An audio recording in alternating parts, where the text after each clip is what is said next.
Šajā sekundē, kamēr jūs lasāt šos vārdus, caur jūsu ķermeni iziet aptuveni 10 000 kosmisko staru. Lielākā daļa no tiem ir nekaitīgi.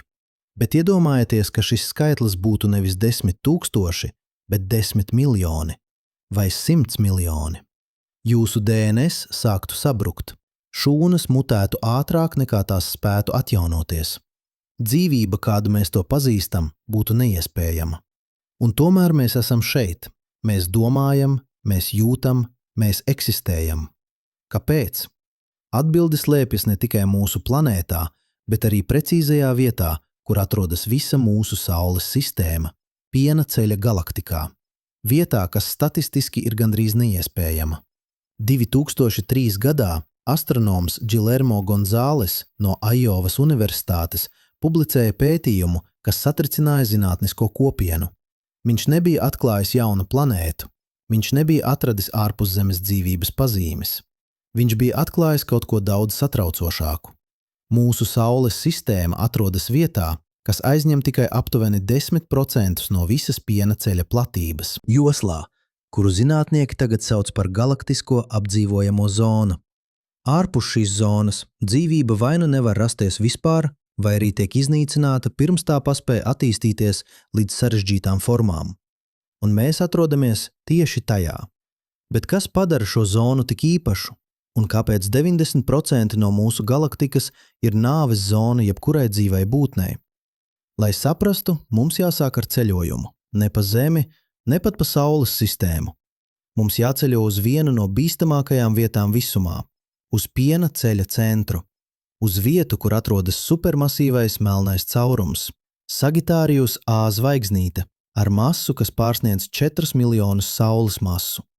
Uz vietu, kur zvaigznes ir tik blīvi sakārtotas, ka attālums starp tām ir ne gaismas gadi, bet tikai gaismas nedēļas. Iedomājieties, ka jūs varētu teleportēties uz planētu, kas atrodas tikai 1000 gaismas gadu no šī galaktikas centra. Jūs skatātos nakts debesīs un redzētu ne dažus tūkstošus zvaigžņu, kā mēs redzam no Zemes, bet miljoniem. Debesis būtu tik spilgtas, ka nakts nekad patiešām neiestātos. Jūs varētu lasīt grāmatu tikai no zvaigžņu gaismas, bet šī skaistuma cena būtu nāvējoša. Radiācijas līmenis būtu tik augsts, ka jebkura atmosfēra tiktu noplēsta prom dažu tūkstošu gadu laikā. Supernova eksplozijas notiktu ne reizi 100 gados, kā mūsu apkārtnē, bet reizi 10 gados, vai pat biežāk. 2011. gadā astrofiziķi no Hārvardas Universitātes veica simulācijas, kas parādīja kaut ko vēl satraucošāku. Ja Saules sistēma atrastos tikai 5000 gaismas gadu tuvāk galaktikas centram, Zeme būtu pakļauta gamma staru uzliesmojumiem vidēji reizi katrās 20 000 gadu.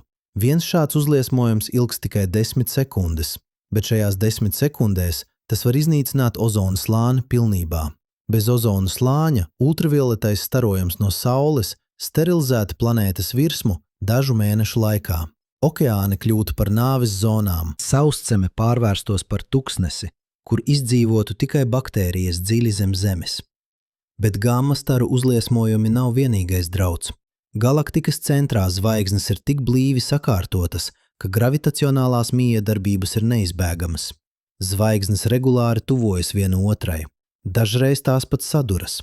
Šādas sadursmes rada milzīgas enerģijas vilni, kas izplatās cauri apkārtējai telpai. Jebkura planētu sistēma šādas sadursmes tuvumā tiktu vai nu iznīcināta vai izmesta no savas orbītas. 2017. gadā astronomi no Maksa Planka institūta Vācijā novēroja zvaigzni, kas tuvojās Sagitārijus A zvaigzne ar ātrumu 30 miljoni km/h. Tā bija tik tuvu melnajam caurumam, ka tās gaisma tika izstiepta un sarkana no gravitacionālā lauka.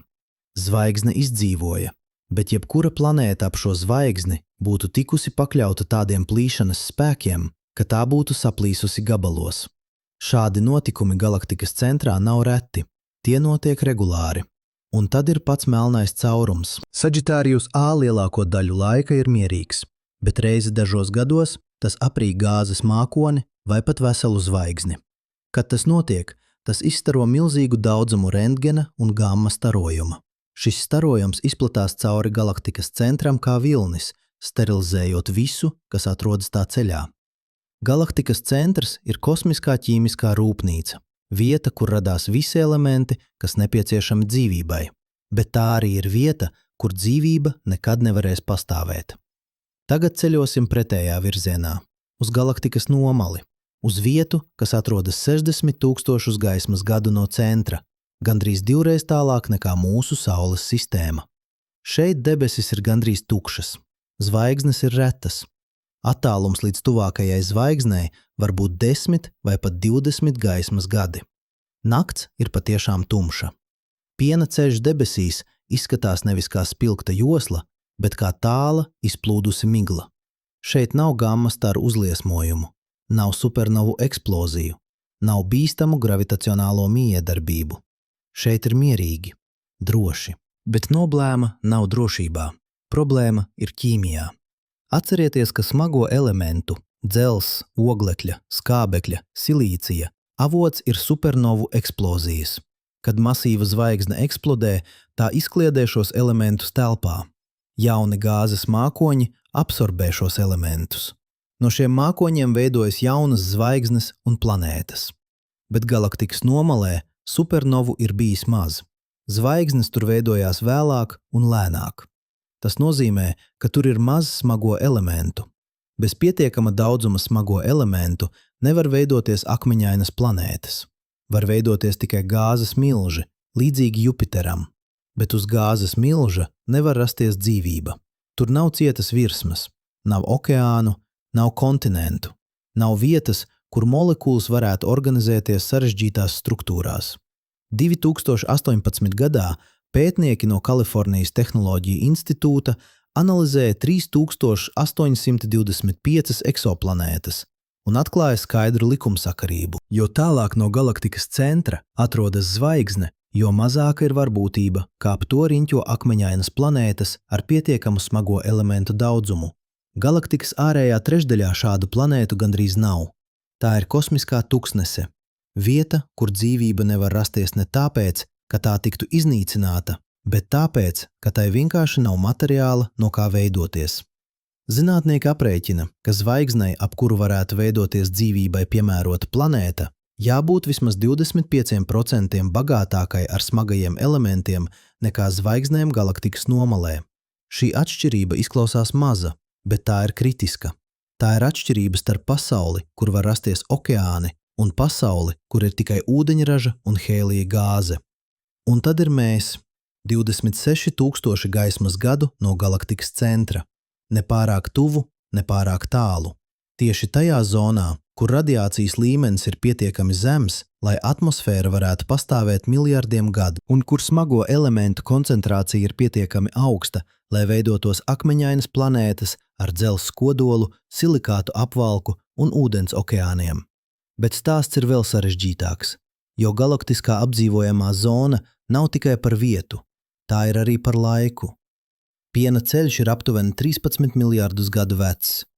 Pirmās zvaigznes veidojās gandrīz uzreiz pēc lielā sprādziena, bet pirmajām zvaigznēm nebija planētu. Tām nebija smago elementu, tās sastāvēja tikai no ūdeņraža un hēlija. Kad tās eksplodēja kā supernova, tās izveidoja pirmos smagos elementus, bet šo elementu daudzums bija niecīgs, nepietiekams, lai veidotos planētas. Tad veidojās otrā zvaigžņu paudze. Tās jau saturēja nelielu daudzumu smago elementu.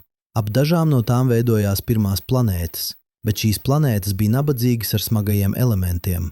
Tām nebija pietiekama liela dzelzs kodola, tām nebija pietiekama spēcīga magnētiskā lauka, tās nespēja aizsargāt savu atmosfēru no kosmiskajiem stariem un saules vēja. Galaktikai vajadzēja nogaidīt vairākus miljardus gadu, līdz notika pietiekami daudz supernovu eksploziju, līdz smago elementu koncentrācija sasniedza kritisko līmeni.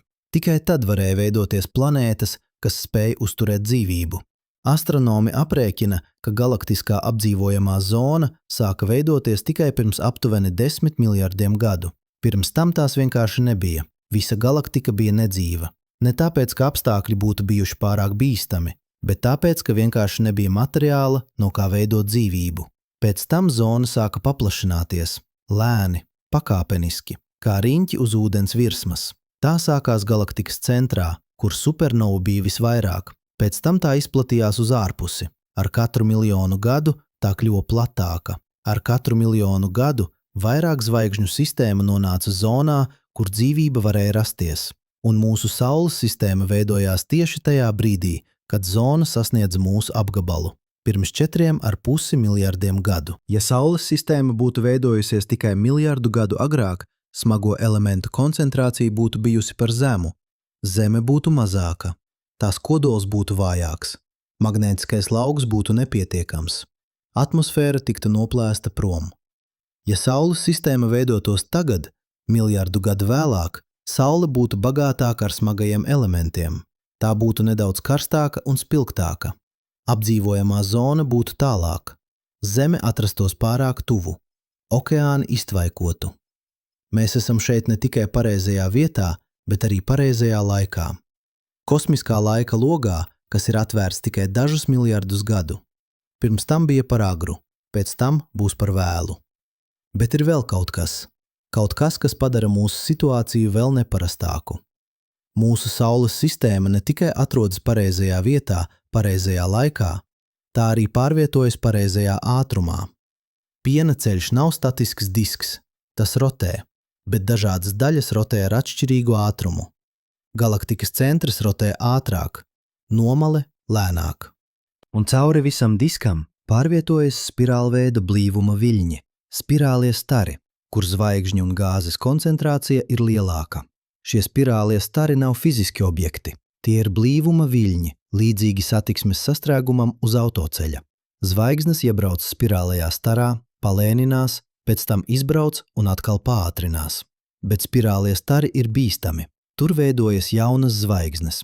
Tur notiek supernovu eksplozijas. Tur radiācijas līmenis ir augsts. Tur gravitacionālās miedarbības ir intensīvas. Lielākā daļa zvaigžņu sistēmu regulāri šķērso šos starus, nonākot bīstamajās zonās katrus dažus 100 miljonus gadu.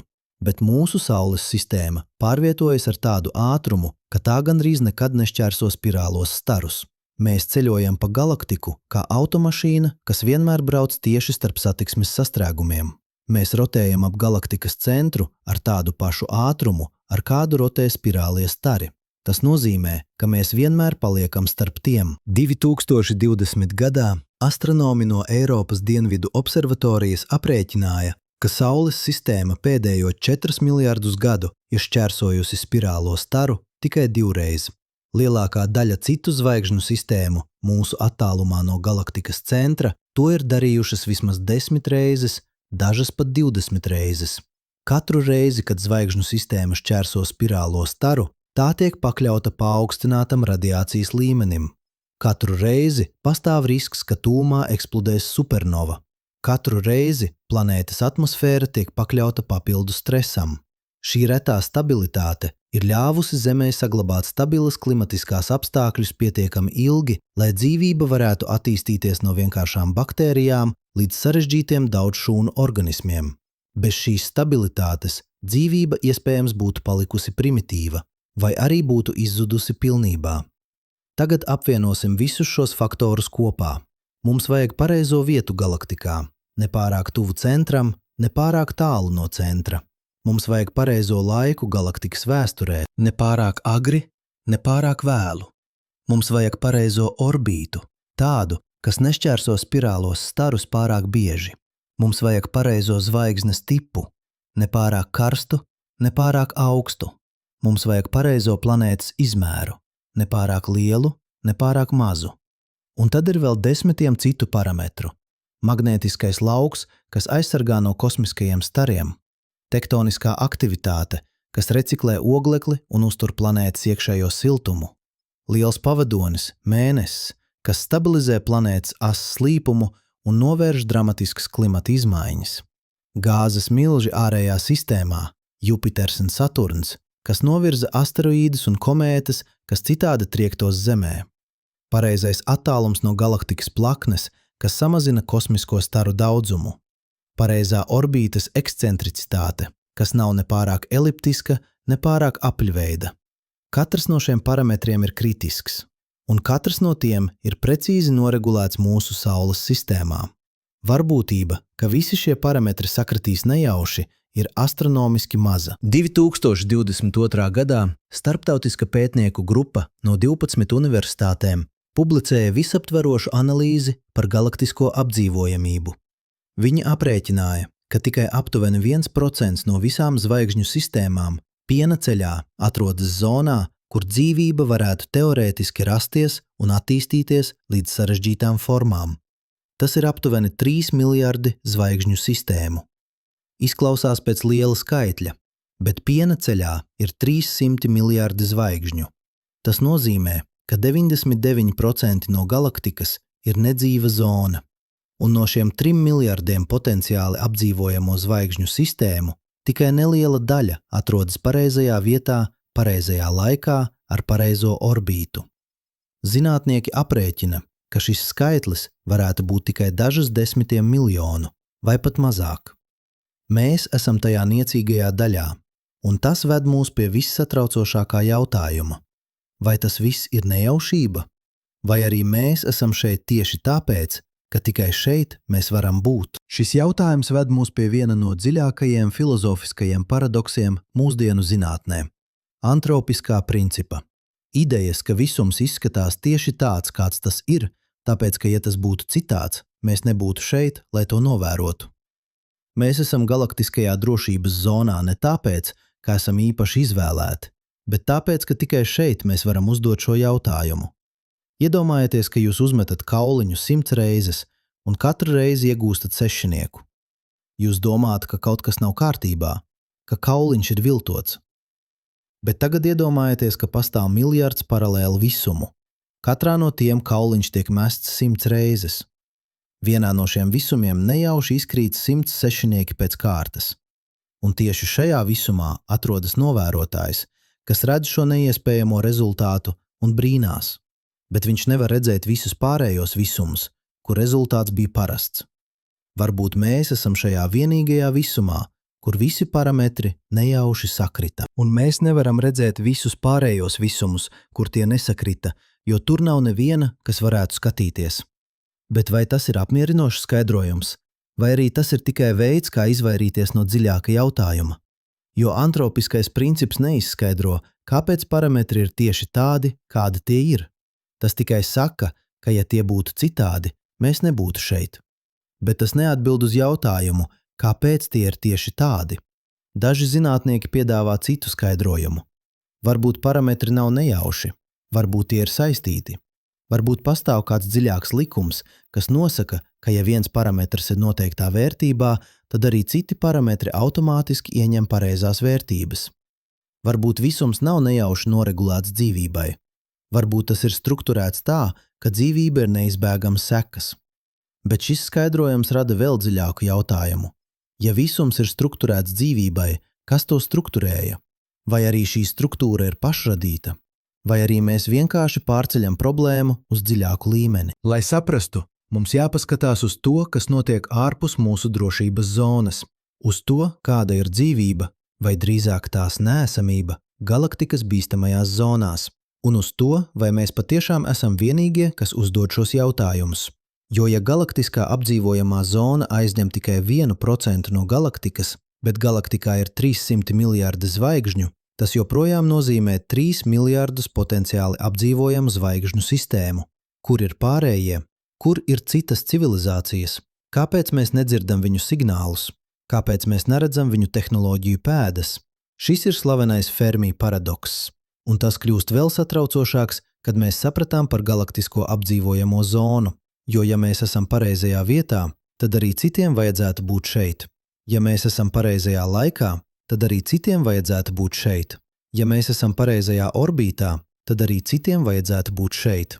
Bet mēs nedzirdam neko, tikai klusumu, kozmisko klusumu, kas kļūst arvien satraucošāks, jo vairāk mēs uzzinām par to, cik precīzi jābūt noregulētiem parametriem, lai dzīvība varētu pastāvēt. Varbūt atbilde ir tāda, ka mēs patiešām esam vienīgie.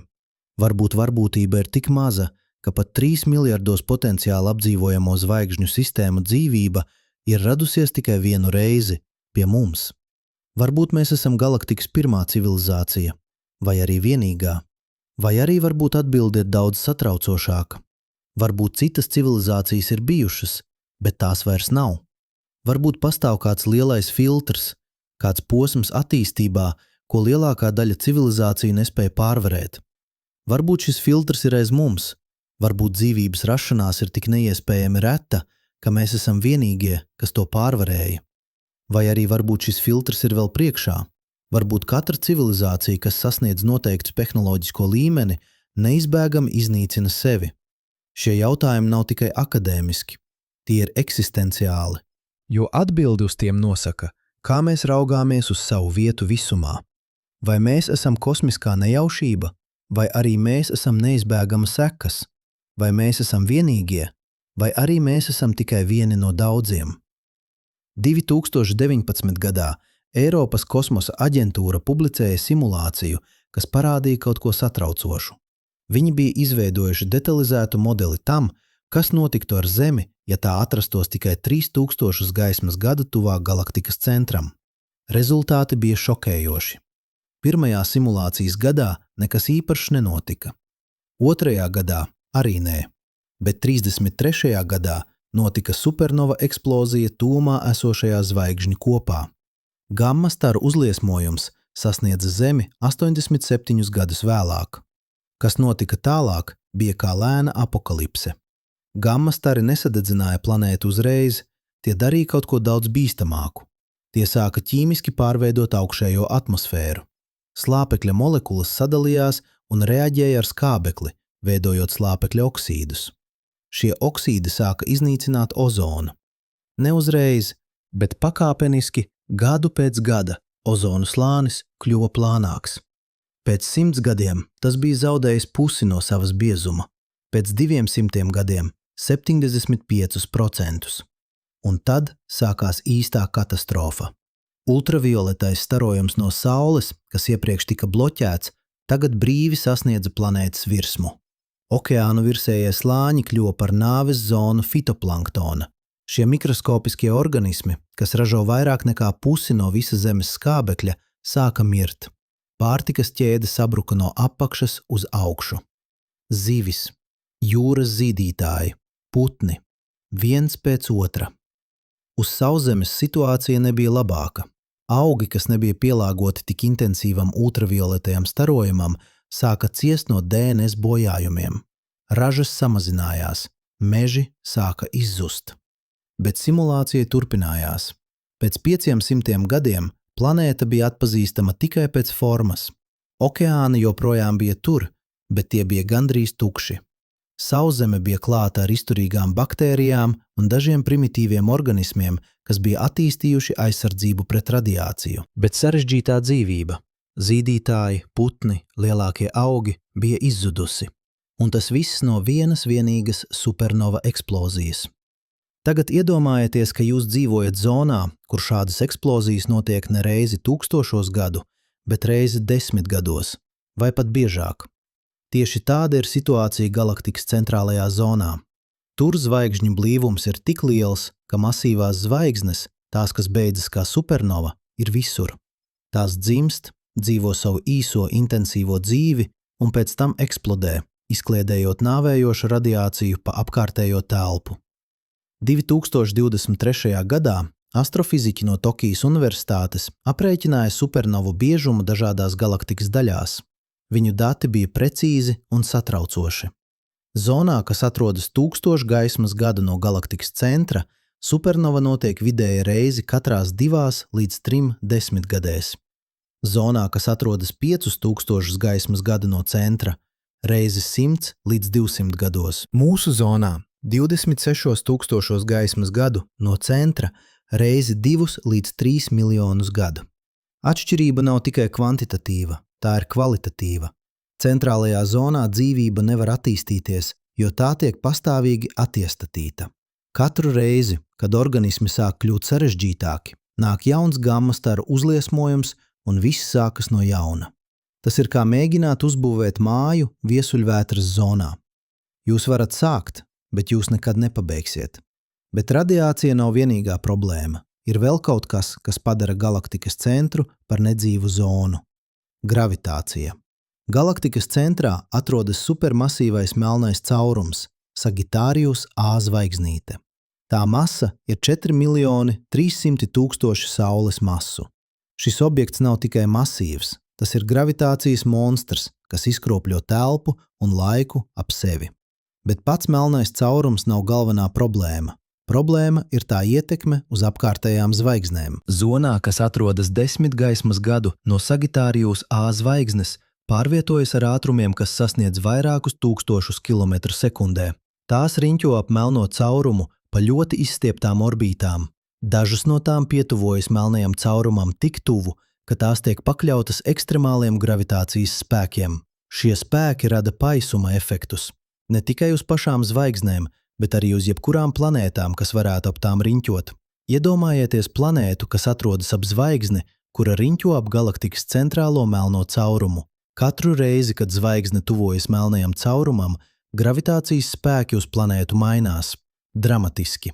Planētas orbīta kļūst nestabila. Tā var tikt izmesta no sistēmas, vai arī tā var tikt iegrūsta tuvāk zvaigznei, vai arī tā var sadurties ar citu planētu. Šāda sistēma nevar būt stabila miljardiem gadu, un bez stabilitātes dzīvība nevar attīstīties. 2017. gadā astronomi no Maksa Planka institūta novēroja zvaigzni, ko sauc par S2. Šī zvaigzne riņķo ap Sagitārijus A zvaigzni pa orbītu, kas ilgst 16 gadus. Tās tuvākais punkts melnajam caurumam ir tikai 17 gaismas stundas. Tas ir aptuveni 4 reizes tālāk nekā Neptūns no Saules. Šajā punktā zvaigzne pārvietojas ar ātrumu, kas sasniedz 7000 km/sekundē. Tas ir 2,5% no gaismas ātruma. Gravitācijas spēki ir tik lieli, ka laiks zvaigznei iet lēnāk nekā mums. Einšteina relativitāte nav teorija, tā ir novērojama realitāte. Tagad iedomājieties, kā ap šo zvaigzni riņķo planēta. Katrus 16 gadus tā tiktu pakļauta ekstremāliem gravitācijas svārstiem. Tās orbīta mainītos, tās klimats mainītos, tās tektoniskā aktivitāte mainītos. Nekas nevarētu būt stabils. Dzīvība, kas prasa miljardiem gadu, lai attīstītos no vienkāršām šūnām līdz sarežģītiem organismiem, vienkārši nevarētu pastāvēt. Un tad ir vēl trešā problēma – zvaigžņu blīvums. Centrālajā galaktikas zonā zvaigznes atrodas tik tuvu viena otrai, ka gravitācijas miedarbība starp tām ir pastāvīga. Zvaigznes iziet viena otrai garām. Tās ietekmē viena otras planētu sistēmas. Dažreiz tās pat apmainās ar planētām. Planēta, kas veidojās ap vienu zvaigzni, var tikt pārtverta ar citas zvaigznes gravitāciju un pāriet jaunā orbītā. Šādi notikumi ir reti mūsu galaktikas daļā, bet centrā tie notiek regulāri. 2021. gadā pētnieki no Kalifornijas Universitātes Losandželosā izveidoja simulāciju, kas parādīja, cik bieži planētas tiek izgrūstas no savām orbītām centrālajā galaktikas zonā. Rezultāti bija dramatiski. Zonā, kas atrodas 1000 gaismas gadu no centra, vidēji viena no 10 planētām tiek izmesta no savas sistēmas katrā miljardā gadu. Tas izklausās pēc zema rādītāja, bet atcerieties, dzīvībai vajag 4 līdz 5 miljardus gadu, lai attīstītos līdz sarežģītām formām. Ja jūsu planēta ir 10% varbūtība tikt izmestai katrā miljardā gadu, tad varbūtība, ka tā izdzīvos pietiekami ilgi, ir tikai aptuveni 60%. Un tas ir tikai viens no daudzajiem riskiem. Bet tagad paskatīsimies uz pretējo galējo, uz galaktikas nomali, uz vietu, kur problēma nav pārāk daudz enerģijas, bet pārāk maz materiāla. Iedomājieties, ka jūs esat molekulārais mākonis galaktikas ārējā malā. Jūs esat augsts, jūs esat izkliedēts, un jūs sastāvat galvenokārt no ūdeņraža un hēlija. Ir nedaudz smago elementu – oglekļa, skābekļa, dzelzs, bet ļoti maz. Mazāk nekā 1/10 daļa no tā, kas ir mūsu Saules apkārtnē. Jūs sākat sabrukt zem savas gravitācijas. Veidojas jauna zvaigzne. Ap to sāk veidoties planētas. Bet no kā? Planētas veidojās no tā paša materiāla, no kura veidojās zvaigzne. Ja zvaigzne ir nabadzīga ar smagajiem elementiem, tad arī planētas būs nabadzīgas. Tas nozīmē, ka tās būs galvenokārt gāzes milži. Lielas, bet vieglas. Bez cietas virsmas, bez iespējas veidoties okeāniem vai kontinentiem, bez vietas, kur dzīvība varētu sākt savu ceļu. 2024. gadā astronomi no Eiropas Dienvidu observatorijas analizēja 123 eksoplanētas, kas atrodas galaktikas ārējās daļās. Viņi meklēja akmeņainas planētas līdzīgas Zemei. Viņi atrada tikai 5, un no šīm 5 tikai viena atradās apdzīvojamajā zonā ap savu zvaigzni. Bet pat šī planēta bija problemātiska. Tās masa bija tikai puse no Zemes masas. Tas nozīmēja, ka tās gravitācija bija pārāk vāja, lai noturētu biezi atmosfēru.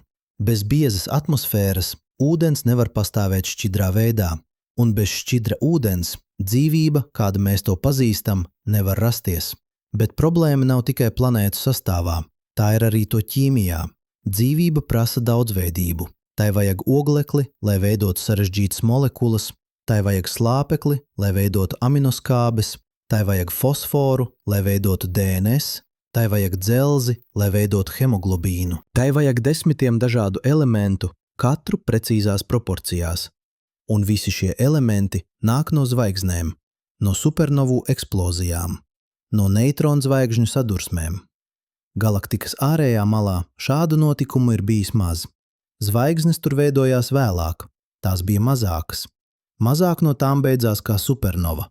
Rezultātā smago elementu koncentrācija ir zema, pārāk zema, lai veidotos sarežģīta dzīvība. 2022. gadā ķīmiķi no Kembridžas Universitātes aprēķināja minimālo smago elementu koncentrāciju, kas nepieciešama, lai varētu veidoties DNS molekula. Viņu secinājumi bija skaidri. Ja smago elementu koncentrācija ir mazāka par 25% no Saules koncentrācijas, DNS molekulas veidošanās kļūst statistiski ļoti maz ticama. Galaktikas ārējā trešdaļā smago elementu koncentrācija ir vidēji tikai 15 līdz 20% no Saules koncentrācijas. Tas nozīmē, ka tur DNS un līdz ar to sarežģīta dzīvība ir gandrīz neiespējama. Bet ir vēl viena zona, par kuru mēs neesam runājuši. Zona, kas nav ne centrā, ne nomalē, bet kas tomēr ir tikpat bīstama. Spirālie stari. Piena ceļš nav vienkāršs disks, tas ir spirālveida disks ar 4 galvenajiem stariem, kas stiepjas no centra uz āru kā kosmisks veidzirnavas. Šie stari nav fiziski objekti, tie ir blīvuma viļņi. Vietas, kur zvaigznes un gāze ir sakrājušās blīvāk, bet šī blīvuma atšķirība ir pietiekama, lai radītu dramātiskas sekas. Kad zvaigžņu sistēma ieiet spirālajā starā, tā nonāk zonā ar paaugstinātu zvaigžņu blīvumu. Tas nozīmē vairāk gravitācijas traucējumu. Tas nozīmē lielāku varbūtību, ka tuvumā notiks supernova. Tas nozīmē vairāk kosmisko staru. Tas nozīmē vairāk ultravioletā starojuma no jaunajām karstajām zvaigznēm, kas veidojas spirālajā starā. 2018. gadā pētnieki no Stokholmas Universitātes analizēja, cik ilgi zvaigžņu sistēmas pavada spirālajos staros. Viņu atklājums bija satraucošs. Lielākā daļa zvaigžņu sistēmu šķērso spirālo staru katrus 100 līdz 200 miljonus gadu. Katrs šķērsojums ilgst aptuveni 10 līdz 20 miljonus gadu. Tas nozīmē, ka vidēji zvaigžņu sistēma pavada aptuveni 10 līdz 15% no savas dzīves spirālajā starā. Bet šie 10 līdz 15% ir kritiski. Tieši šajā laikā radiācijas līmenis pieaug. Tieši šajā laikā palielinās varbūtība, ka tuvumā eksplodēs supernova. Tieši šajā laikā planētas atmosfēra tiek pakļauta papildu stresam. Un ja dzīvība ir tieši kritiskajā attīstības stadijā, pārējā no vienkāršām šūnām uz daudzšūnu organismiem vai no primitīviem organismiem uz sarežģītiem, šis stress var būt pietiekams, lai to iznīcinātu. Mūsu Saules sistēma ir unikāla. Tā riņķo ap galaktikas centru ar tādu ātrumu, kas gandrīz precīzi atbilst spirālo staru rotācijas ātrumam. Tas nozīmē, ka mēs gandrīz nekad nešķērsojam šos starus. Mēs esam kā automašīna, kas brauc ar tādu pašu ātrumu kā satiksmes sastrēgums. Tāpēc mēs nekad tajā neiebrauc. Bet lielākā daļa zvaigžņu sistēmu nav tik laimīgas. Tās šķērso spirālos starus regulāri. Un katru reizi, kad tās to dara, tās riskē. Tās riskē ar savu atmosfēru, tās riskē ar savu dzīvību, tās riskē ar savu nākotni. Tagad apvienosim visus šos faktorus kopā. Mums ir centrālā zona, pārāk daudz radiācijas, pārāk daudz gravitācijas traucējumu, pārāk daudz supernovu. Mums ir ārējā zona. Pārāk maz smago elementu, pārāk maz enerģijas, pārāk maz materiāla dzīvības veidošanai. Mums ir spirālie stari, periodiski radiācijas uzliesmojumi, kas var iznīcināt dzīvību kritiskos attīstības posmos. Un tad ir mēs, starp visiem šiem draudiem. Zonā, kas ir pietiekami droša, pietiekami bagāta, pietiekami stabila. Bet cik liela ir šī zona?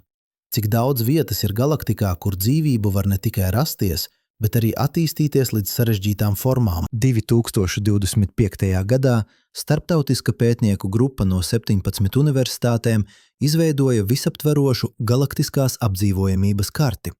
Viņi ņēma vērā visus zināmos faktorus – radiācijas līmeni, smago elementu koncentrāciju, zvaigžņu blīvumu, spirālo staru ietekmi, orbītu stabilitāti, gravitācijas traucējumus, supernovu biežumu. Viņi sadalīja galaktiku zonās ar dažādiem apdzīvojamības rādītājiem.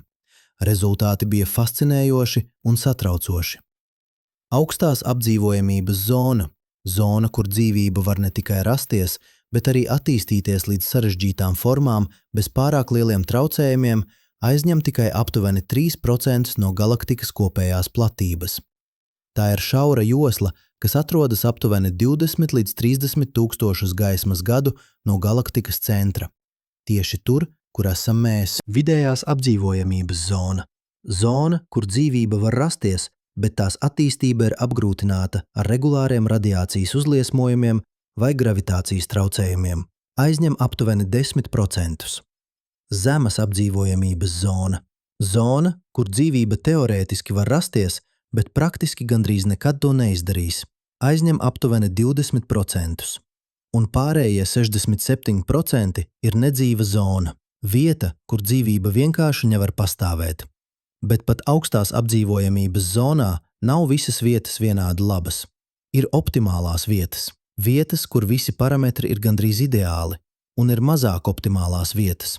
Vietas, kur parametri ir pietiekami labi, bet ne ideāli. Mūsu Saules sistēma atrodas optimālajā vietā. Faktiski tā atrodas tās pašā centrā. Mēs esam ne tikai drošības zonā, mēs esam labākajā vietā drošības zonā. Bet kas tas nozīmē citām civilizācijām? Ja tikai 3% no galaktikas ir augsti apdzīvojami, un ja dzīvības rašanās ir reta pat labvēlīgos apstākļos, cik daudz civilizāciju varētu būt tur ārā? Aprēķini ir sarežģīti, bet viena lieta ir skaidra. Ja citas civilizācijas eksistē, tās visticamāk atrodas tajā pašā zonā, kurā esam mēs. 20 līdz 30 tūkstošos gaismas gadu no galaktikas centra. Zonā, kur radiācija ir zema, smago elementu ir daudz un orbītas ir stabils. Mēs visi esam bēgļi no galaktikas ekstrēmiem. Mēs visi esam atraduši patvērumu tajā pašā šaurajā joslā, kur visums ir pietiekami laipns, lai ļautu mums pastāvēt. Un tas nozīmē, ka ja mēs kādreiz satiksim citu civilizāciju, tā būs civilizācija, kas ir izgājusi cauri tam pašam kosmiskajam filtram, caur kuru esam izgājuši mēs. Civilizācija, kas ir izdzīvojusi ne tāpēc, ka tā ir spēcīgāka vai gudrāka, bet tāpēc, ka tā ir bijusi pietiekami laimīga, lai dzimtu pareizajā vietā un pareizajā laikā. Bet ir vēl viens faktors, ko mēs neesam apsvēruši – laiks. Galaktiskā apdzīvojamā zona nav tikai telpiska, tā ir arī laiciska. Tā mainās laika gaitā. Pirms 10 miljardiem gadu piena ceļš bija jaunāks, aktīvāks, vardarbīgāks.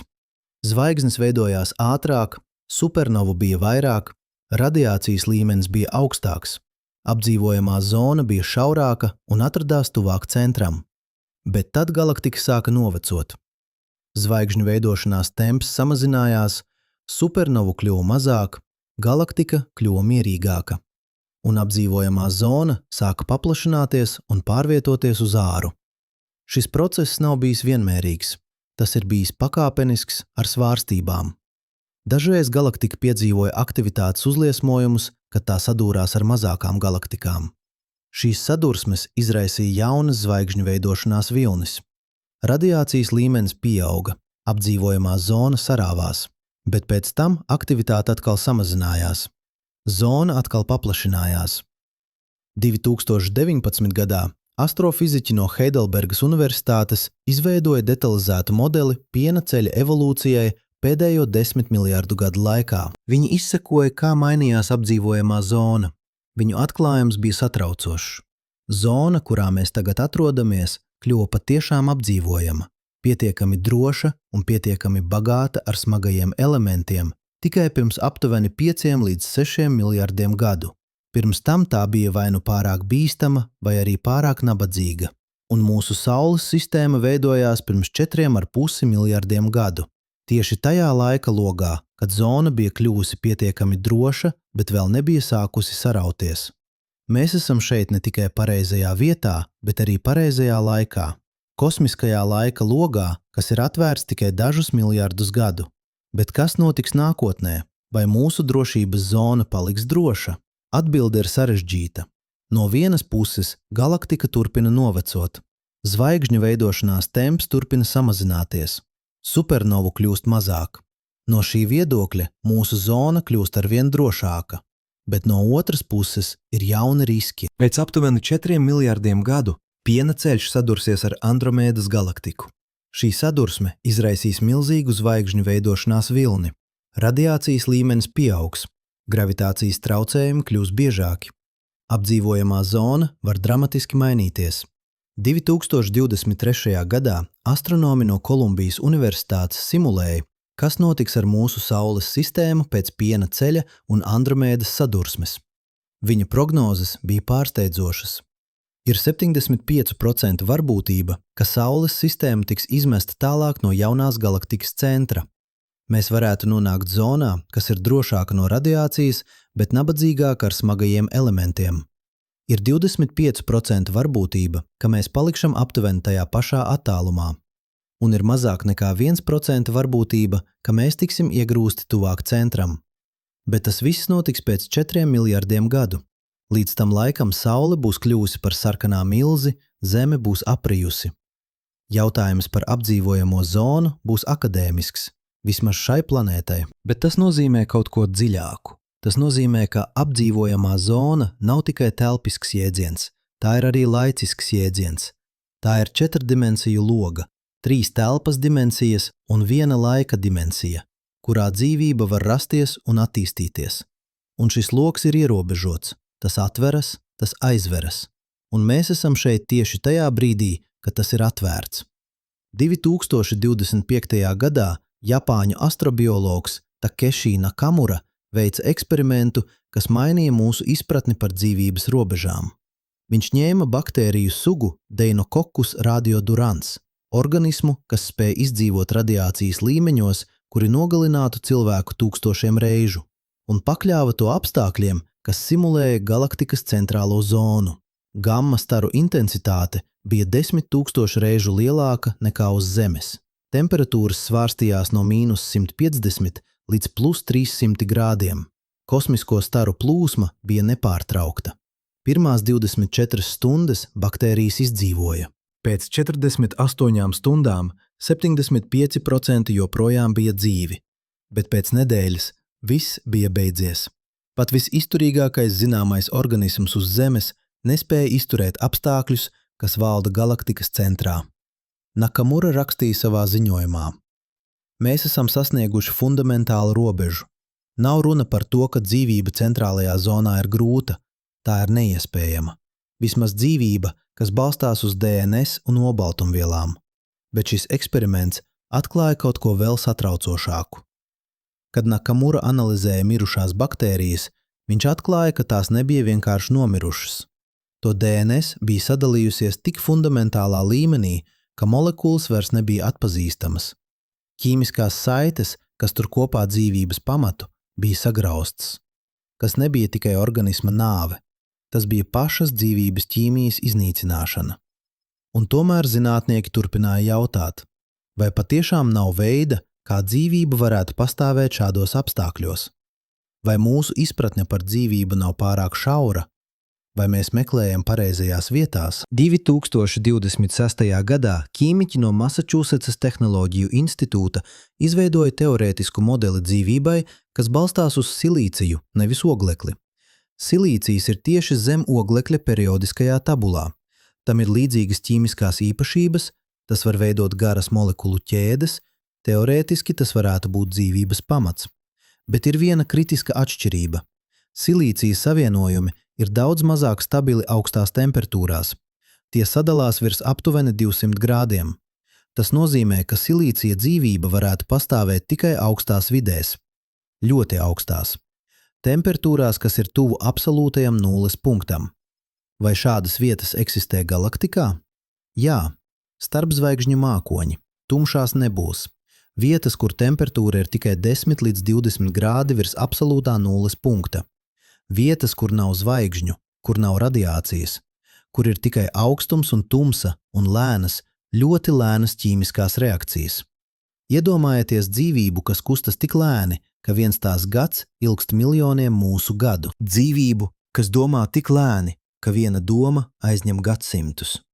Dzīvību, kas nekad nav redzējusi gaismu, kas eksistē mūžīgā tumsā, barojoties ar ķīmisko enerģiju no retajām molekulu sadursmēm. Vai šāda dzīvība ir iespējama? Mēs nezinām, bet mēs nevaram to izslēgt, un tas nozīmē, ka mūsu izpratne par galaktisko apdzīvojamo zonu var būt pārāk antropocentriska.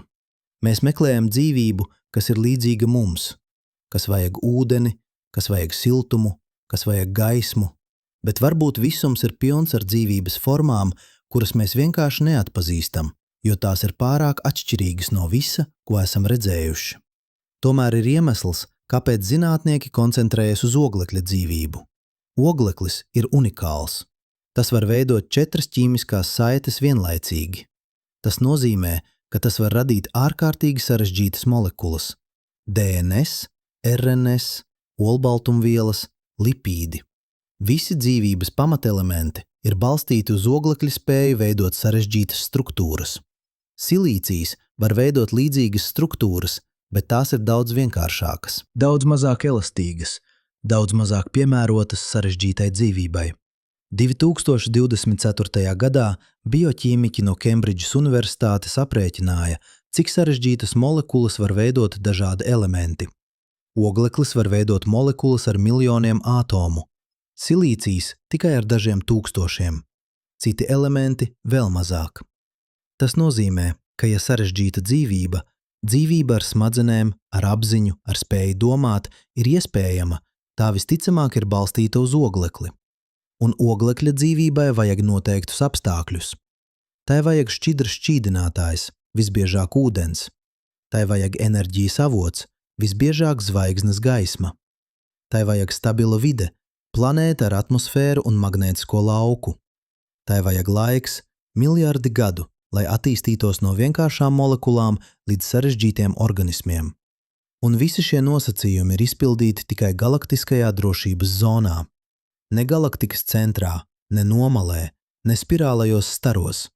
Tikai šaurajā joslā, kur viss ir pareizi. Bet ir vēl viens faktors, ko mēs vēl neesam pilnībā izpētījuši.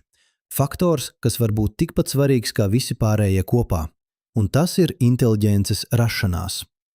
Dzīvība uz Zemes pastāv jau 3,5 miljardus gadu, bet inteliģence, spēja domāt abstrakti, izmantot instrumentus, radīt tehnoloģijas, parādījās tikai pirms dažiem miljoniem gadu. Tas ir mazāk nekā 1/10,000 daļa no visa laika, kad uz Zemes ir bijusi dzīvība. Kāpēc tik ilgi? Kāpēc inteliģence ir tik reta pat uz planētas, kur dzīvība ir plaukstoša? 2023. gadā evolūcijas biologs Richards Lenski no Mičiganas Universitātes veica eksperimentu, kas ilga 35 gadus. Viņš ņēma baktēriju populāciju un ļāva tai attīstīties kontrolētos apstākļos. 70,000 paudžu, vairāk nekā miljons gadu cilvēka laika ekvivalentā. Baktērijas attīstīja jaunas spējas, tās kļuva efektīvākas, tās pielāgojās videi, bet tās nekļuva sarežģītākas. Tās palika vienkāršas šūnas. Šis eksperiments parādīja kaut ko fundamentālu. Evolūcija nedzen uz sarežģītību, tā dzen uz pielāgošanos. Un bieži vien vienkāršība ir labāka pielāgošanās stratēģija nekā sarežģītība. Baktērijas ir vienkāršas, bet tās ir ārkārtīgi veiksmīgas. Tās dzīvo visur. Tās izdzīvo gandrīz jebkādos apstākļos. Tās ir dominējošā dzīvības forma uz Zemes pēc masas un pēc skaita. Sarežģītība, daudz šūnu organismi, smadzenes, inteliģence ir nevis neizbēgama, bet nejaušība. Tā rodas tikai īpašos apstākļos, kad ir pietiekami daudz enerģijas, kad ir pietiekami daudz resursu, kad ir pietiekami daudz laika, kad ir pareizā konkurences un sadarbības līdzsvars. Un visi šie apstākļi ir reti. Pat galaktiskajā drošības zonā, pat uz planētām, kur dzīvība ir radusies, lielākā daļa dzīvības paliek vienkārša. Baktērijas, vienšūņi, varbūt daudzšūnu organismi, bet ne smadzenes, ne inteliģence, ne civilizācija. 2025. gadā astrobiologs James Kestings no Pensilvānijas Universitātes aprēķināja, cik bieži inteliģence varētu rasties uz planētām ar dzīvību. Viņš ņēma vērā visus zināmos faktorus – enerģijas pieejamību, resursu daudzveidību, vides stabilitāti, konkurences līmeni. Viņa secinājums bija satraucošs. Pat labvēlīgos apstākļos inteliģence rodas tikai aptuveni vienā no 10 000 planētu ar dzīvību. Ja šis aprēķins ir pareizs, tad pat ja galaktiskajā drošības zonā ir miljons planētu ar dzīvību, tikai 100 no tām būtu ar inteliģentu dzīvību.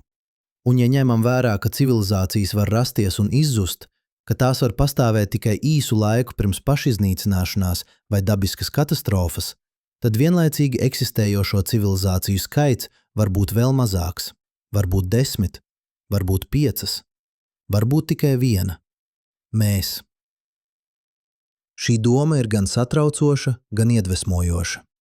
Satraucoša, jo tā nozīmē, ka mēs esam vieni, ka nav neviena, kas varētu mūs izglābt, ja mēs izdarīsim kļūdu. Ka visa atbildība par dzīvības un inteliģences nākotni gulstas uz mums, bet tā ir arī iedvesmojoša, jo tā nozīmē, ka mēs esam īpaši, ka mūsu esamība ir brīnums, ka katrs no mums ir daļa no kaut kā ārkārtīgi reta un vērtīga. Bet ir vēl viens veids, kā domāt par to – antropiskais princips, ideja, ka visums izskatās tieši tāds, kāds tas ir, tāpēc, ka ja tas būtu citāds, mēs nebūtu šeit, lai to novērotu. Mēs esam galaktiskajā drošības zonā ne tāpēc, ka esam īpaši izvēlēti, bet tāpēc, ka tikai šeit mēs varam uzdot šo jautājumu. Iedomājieties, ka pastāv bezgalīgi daudz paralēlu visumu. Katrā no tiem fizikālie likumi ir nedaudz atšķirīgi. Katrā no tiem galaktikas ir nedaudz atšķirīgas. Lielākajā daļā no šiem visumiem dzīvība nekad nerodas, bet dažos, ļoti retos, visi parametri nejauši sakrīt, un tieši šajos visumos parādās novērotāji, kas brīnās par to, cik neiespējami laimīgi viņi ir. Mēs esam šie novērotāji. Mēs esam uzvarētāji kosmiskajā loterijā, bet mēs nevaram redzēt visus tos, kas zaudēja, jo viņu visumos nav neviena, kas varētu skatīties. Vai tas ir apmierinošs skaidrojums? Daži zinātnieki saka jā, citi saka nē, jo antropiskais princips neizskaidro, kāpēc parametri ir tieši tādi, kādi tie ir. Tas tikai saka, ka ja tie būtu citādi, mēs nebūtu šeit, bet tas neatbild uz dziļāko jautājumu. Kāpēc pastāv kaut kas, nevis nekas? Kāpēc pastāv likumi? Kāpēc pastāv visums? 2026. gadā fiziķis Maks Tegmarks no Massachusetts Tehnoloģiju institūta publicēja analīzi par to, cik precīzi ir jābūt noregulētiem dažādiem visuma parametriem, lai dzīvība varētu pastāvēt. Viņa rezultāti bija satraucoši. Ja gravitācijas konstante būtu par 1% lielāka, zvaigznes izdegtu pārāk ātri. Ja tā būtu par 1% mazāka, zvaigznes nekad neveidotos. Ja elektromagnētiskā spēka konstante būtu par 2% lielāka, atomi nevarētu pastāvēt. Ja tā būtu par 2% mazāka, kodoli nevarētu veidoties. Katrs no šiem parametriem ir precīzi noregulēts, un visi kopā tie veido sistēmu, kurā dzīvība ir iespējama. Vai tas ir nejaušība? Vai arī ir kāds dziļāks iemesls? Vai arī jautājums pats par sevi ir bezjēdzīgs, jo mēs varam uzdot to tikai tāpēc, ka parametri ir tieši tādi? Šie jautājumi ved mūs pie filozofijas robežas, pie vietas, kur zinātne vairs nevar dot atbildes, kur mēs varam tikai spekulēt, kur katrs no mums izvēlas savu interpretāciju. Bet viena lieta ir skaidra.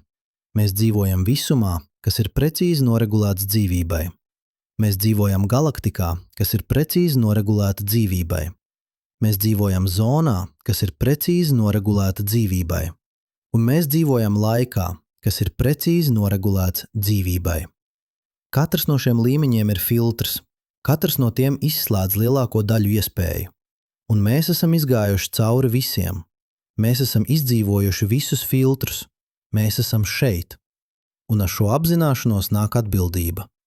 Jo ja mēs esam tik reti, tad mēs esam arī vērtīgi. Ja dzīvība ir tik grūti rodama, tad tā ir jāaizsargā. Ja inteliģence ir tik reta, tad tā ir jāsaglabā. Mēs neesam tikai novērotāji, mēs esam arī sargātāji. Sargātāji dzīvībai, sargātāji apziņai, sargātāji visam tam, kas padara visumu par kaut ko vairāk nekā tikai tukšu telpu un laiku.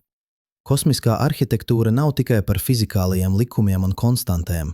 Tā ir arī par nozīmi, par mērķi, par to, ka visumā, kas šķiet nejaušs un vienaldzīgs, ir vietas, kur var rasties kaut kas patiešām īpašs.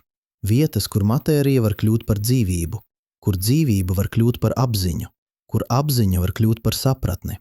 Un mēs esam šajās vietās. Mēs esam galaktikas drošības zonā. Ne tāpēc, ka esam īpaši izvēlēti, bet tāpēc, ka esam pietiekami laimīgi, lai būtu dzimuši pareizajā vietā, pareizajā laikā, ar pareizajiem apstākļiem. 2027. gadā fiziķe Sabīne Hosenfeldere no Frankfurtes augstākās pētījuma institūta publicēja aprēķinu, kas lika daudziem zinātniekiem apstāties un pārdomāt visu, ko viņi zināja par visumu. Viņa bija saskaitījusi visus zināmos fizikālos parametrus, kas ir nepieciešami, lai visumā varētu rasties ne tikai dzīvība, bet arī inteliģenta dzīvība, kas spēj saprast pašu visumu. Rezultāts bija satraucošs. 26 parametri. Katrs no tiem ar savu pieļaujamo diapazonu. Gravitācijas konstante, ja tā būtu par vienu daļu no 120 lielāka vai mazāka, zvaigznes nevarētu veidoties. Kosmiskā konstante, ja tā būtu par vienu daļu no 120 lielāka, visums paplašinātos tik ātri, ka galaktikas nekad neveidotos. Elektromagnētiskā spēka konstante, ja tā būtu par 2% lielāka, ātomi nevarētu pastāvēt. Spēcīgā kodolspēka konstante, ja tā būtu par 5% mazāka, ūdeņraža kodoli nevarētu apvienoties hēlijā, un zvaigznes nekad neiedegstos. 26 parametri, visi precīzi noregulēti, visi tieši pareizajā vērtībā, un varbūtība, ka visi 26 nejauši būtu pareizajā diapazonā, ir aptuveni 1:10 ar eksponentu 120. Tas ir skaitlis ar 120 nulēm. Skaitlis, kas ir tik liels, ka cilvēka prāts to nevar aptvert. Hosenfeldere rakstīja: mēs varam saukt to par nejaušību, mēs varam saukt to par antropisko principu, mēs varam saukt to par multiversu, bet mēs nevaram ignorēt faktu, ka šī precizitāte ir ārkārtīgi specifiska. Visums nav tikai piemērots dzīvībai. Visums izskatās tieši tāds, kāds tam jābūt, lai dzīvība varētu ne tikai rasties, bet arī attīstīties līdz punktam, kur tā var uzdot jautājumu – kāpēc? Un šis jautājums – kāpēc? Ir tas, kas atšķir mūs no visas pārējās dzīvības uz Zemes. Baktērijas dzīvo, augi dzīvo, dzīvnieki dzīvo, bet tikai mēs jautājam, kāpēc mēs dzīvojam? Kāpēc mēs esam šeit? Kāda ir mūsu vieta visumā? Es zinu, kā tas izklausās. Tas izklausās pēc filozofijas, pēc metafizikas, pēc jautājumiem, uz kuriem zinātne nevar atbildēt. Un jūs esat tiesīgi būt skeptiski, jo lielākā daļa no tā, ko cilvēki sauc par kosmisko mērķi vai visuma plānu, ir tieši tas – vēlmīgā domāšana. Mēģinājums atrast nozīmi tur, kur tās nav. Mēģinājums padarīt sevi par īpašiem, lai gan statistiski esam tikai nejaušība. Bet zinātne nav par to, ko mēs vēlamies ticēt. Tā ir par to, kas ir. Un kas ir tas, ka visums izskatās precīzi noregulēts, ka fizikālie likumi ir tieši tādi, kādi tiem jābūt, ka mēs dzīvojam galaktikas zonā, kas ir tieši tur, kur tai jābūt, ka mūsu planēta ir tieši tāda, kādai tai jābūt, ka viss ir tieši pareizi. 28. gadā starptautiska pētnieku grupa no 23 universitātēm izveidoja visaptverošu modeli tam, cik bieži visumā var rasties apstākļi, kas ir piemēroti inteliģentai dzīvībai. Viņi ņēma vērā visu – galaktiku veidošanos, zvaigžņu evolūciju, planētu sistēmu stabilitāti, ķīmisko elementu pieejamību, radiācijas līmeņus, gravitācijas traucējumus, klimata stabilitāti, magnētisko lauku aizsardzību, tektonisko aktivitāti, okeānu klātbūtni un vēl 38 citus faktorus. Viņu rezultāts bija satraucošs. Novērojamajā visumā, daļā, ko mēs varam redzēt ar mūsu teleskopiem, ir aptuveni 2 triljoni galaktiku. Katrā galaktikā ir vidēji 100 līdz 200 miljārdi zvaigžņu. Tas ir aptuveni 200 sekstiljoni zvaigžņu, skaitlis ar 23 nullēm. Un no visām šīm zvaigznēm tikai aptuveni 1 no 10 miljoniem atrodas zonā un laikā, kur inteliģenta dzīvība varētu teorētiski rasties. Tas joprojām ir milzīgs skaitlis – 20 kvadriljoni potenciāli apdzīvojamu vietu. Bet tad viņi pievienoja vēl vienu faktoru – varbūtību, ka dzīvība patiešām radīsies, un varbūtību, ka tā attīstīsies līdz inteliģencei, un varbūtību, ka tā izdzīvos pietiekami ilgi, lai radītu tehnoloģisku civilizāciju. Šīs varbūtības ir nezināmas. Mēs nezinām, cik bieži dzīvība rodas. Mēs nezinām, cik bieži tā attīstās līdz inteliģencei. Mēs nezinām, cik ilgi civilizācijas pastāv, bet mēs varam izdarīt aprēķinus balstoties uz to, ko mēs zinām par Zemi, un šie aprēķini ved pie satraucoša secinājuma.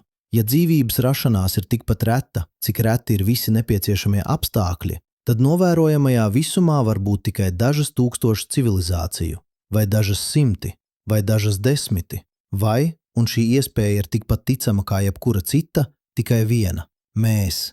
Šī doma ir gan satraucoša, gan atbrīvojoša. Satraucoša, jo tā nozīmē, ka mēs esam vieni, ka nav neviena, kas varētu mūs izglābt, ja mēs izdarīsim kļūdu, ka visa atbildība par dzīvības un inteliģences nākotni gulstas uz mums. Bet tā ir arī atbrīvojoša, jo tā nozīmē, ka mēs esam brīvi, ka mēs varam izvēlēties savu ceļu, ka mēs varam radīt savu nākotni. Bet ir vēl viens veids, kā domāt par to. Multiversa hipotēze. Ideja, ka mūsu visums nav vienīgais, ka pastāv bezgalīgi daudz paralēlu visumu, katrs ar saviem fizikālajiem likumiem, savām konstantēm, saviem parametriem. Lielākā daļa no šiem visumiem ir nedzīvi, bet daži, ļoti reti, ir tieši pareizi dzīvībai. Un mēs, protams, atrodamies vienā no šiem retajiem visumiem, jo tikai tur mēs varam būt. 2029. gadā fiziķis Šons Kerols no Kalifornijas Tehnoloģiju institūta publicēja detalizētu analīzi par multiversa hipotēzi. Viņš nosauca to par kosmisko darvinismu.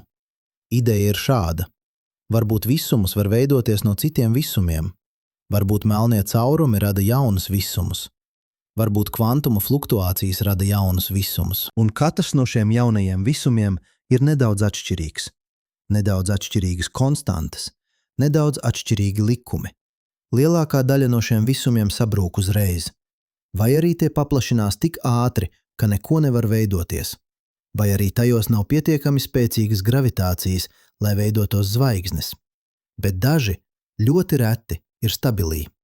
Un no šiem stabilajiem daži, vēl retāk, ir piemēroti dzīvībai. Un tikai šajos visumos var rasties novērotāji, kas brīnās par to, cik neiespējami laimīgi viņi ir. Šī hipotēze atrisina precīzās noregulēšanas problēmu. Ja ir bezgalīgi daudz visumus, tad nav jābrīnās, ka viens no tiem ir pareizs. Tas ir tikai statistika. Bet tā rada jaunu problēmu. Ja ir bezgalīgi daudz visumus, kā mēs varam kaut ko pateikt par to, kas ir normāls vai tipisks? Kā mēs varam zināt, vai mūsu visums ir tipisks vai ārkārtīgi neparasts? Un šeit mēs atgriežamies pie galaktiskās drošības zonas, jo pat ja ir bezgalīgi daudz visumus, katrā no tiem, kas ir piemērots dzīvībai, būs savas drošības zonas. Būs vietas, kur dzīvība var rasties viegli, un vietas, kur tā gandrīz nevar rasties. Un ja mēs vēlamies saprast, cik tipiska ir mūsu situācija, mums jāsaprot, kur mēs atrodamies šajā ainavā. 2030. gadā astrobiologs Dimitra Atri no Ņujorkas Universitātes izveidoja detalizētu modeli tam, kā dzīvība izplatās pa galaktiku. Viņš sāka ar pieņēmumu, ka dzīvība var rasties jebkurā vietā, kur apstākļi ir piemēroti. Pēc tam viņš izsekoja, kā tā izplatās. Vai tā paliek savā planētā, vai tā izplatās uz citām planētām tajā pašā sistēmā, vai tā izplatās uz citām zvaigžņu sistēmām. Viņa rezultāti bija fascinējoši. Ja dzīvība var izplatīties starp zvaigznēm, vai nu ar meteorītiem, vai ar tehnoloģisku civilizāciju, tad tā koncentrējas galaktiskajā drošības zonā, jo tikai tur tā var izdzīvot pietiekami ilgi, lai izplatītos. Ārpus drošības zonas dzīvība var rasties, bet tā tiek iznīcināta pirms tā paspēja izplatīties. Centrā tā tiek iznīcināta ar radiāciju, nomalē tā vienkārši nevar rasties pietiekami bieži. Tas nozīmē, ka ja galaktikā ir dzīvība, un jo īpaši, ja ir inteliģenta dzīvība, tā gandrīz noteikti atrodas tajā pašā zonā, kurā esam mēs. 20 līdz 35 tūkstošus gaismas gadu no galaktikas centra, zonā, kur viss ir tieši pareizi. Bet ātri atklāja vēl kaut ko. Dzīvības izplatīšanās nav vienmērīga pat drošības zonā. Tā koncentrējas noteiktās apakšzonās, zonās, kur zvaigžņu blīvums ir optimāls, kur spirālo staru ietekme ir minimāla, kur smago elementu koncentrācija ir augsta. Un viena no šīm apakšzonām ir tieši tur, kur atrodas mūsu Saules sistēma. Mēs neesam tikai drošības zonā. Mēs esam drošības zonas optimālajā daļā. Mēs esam vietā, kur dzīvība ne tikai var rasties, bet kur tā visticamāk rastos, ja tā vispār var rasties. Mēs esam kosmiskajā, karstajā punktā. Kas tas nozīmē citām civilizācijām? Tas nozīmē, ka ja tās eksistē, tās visticamāk atrodas ļoti tuvu mums. Ne gaismas gadu ziņā, attālums joprojām var būt tūkstošiem vai desmitiem tūkstošu gaismas gadu, bet galaktiskajā mērogā ļoti tuvu.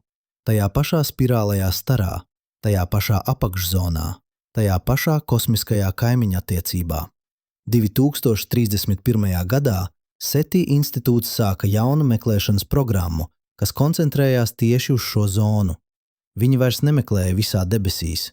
Viņi meklēja tikai zonā, kas atrodas 20 līdz 30 tūkstošos gaismas gadu no galaktikas centra, mūsu spirālajā starā, zonās ar augstu smago elementu koncentrāciju. Viņi meklēja tur, kur dzīvībai vajadzētu būt, ja tā ir. Līdz šim viņi nav neko atraduši, bet tas nenozīmē, ka tur nav neviena. Tas tikai nozīmē, ka ja tur ir kāds, viņi vai nu nekomunicē, vai arī viņu signāli vēl nav mūs sasnieguši, vai arī mēs neklausāmies pareizajās frekvencēs. Vai arī, un šī iespēja kļūst arvien ticamāka ar katru klusu gadu, tur patiešām nav neviena. Klusums pats par sevi ir informācija. Tas nozīmē, ka pat optimālajā zonā civilizācijas ir retas. Tik retas, ka mēs nevaram viņas dzirdēt. Tik retas, ka mēs iespējams esam vienīgie mūsu galaktikas daļā. Varbūt pat vienīgie visā galaktikā. Varbūt pat vienīgie novērojamajā visumā. Un šis klusums ved mūs pie viena no dziļākajiem jautājumiem. Ja apstākļi ir tik precīzi noregulēti, ja drošības zona eksistē, ja mēs esam tās optimālajā daļā, kāpēc mēs nedzirdam citus? Kur ir pārējie? Ir 3 iespējamās atbildes. Pirmā, mēs esam pirmie.